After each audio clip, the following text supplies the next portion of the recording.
G9 Gujarati ન્યૂઝમાં આપનું સ્વાગત છે. સુરત કામરેજ આમંત્રણ ગાર્ડન રેસ્ટોરન્ટ ખાતે ટીમ મોદી સપોર્ટર સંઘની કારોબારી બેઠક યોજાઈ.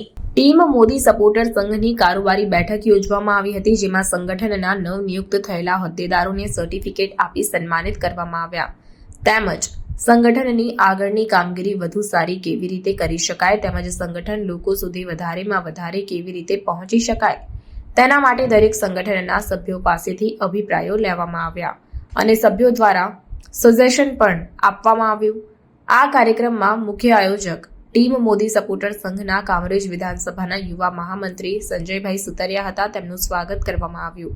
તેમના દ્વારા સરસ આયોજન કરવામાં આવ્યું હતું. કાર્યક્રમમાં સંગઠનના હોદ્દેદારો, રાષ્ટ્રીય યુવા પ્રમુખ પરેશભાઈ વઘાસિયા, બક્ષીપંચ મોરચા પ્રમુખ પ્રકાશભાઈ નાગલા, પ્રદેશ મહામંત્રી ગૌરવભાઈ પટેલ, સુરત જિલ્લા પ્રમુખ યશભાઈ પટેલ, સુરત શહેર પ્રમુખ અભિષેકભાઈ રાવલ, મહિલા પ્રમુખ રીટાબેન પટોડિયા, પ્રભાવતીબેન પટેલ, અલ્પેશભાઈ ધડુક, મહેશભાઈ ઇટાડિયા, ફાલ્ગુનભાઈ પટેલ તેમજ મોટી સંખ્યામાં સભ્યો હાજર રહ્યા હતા.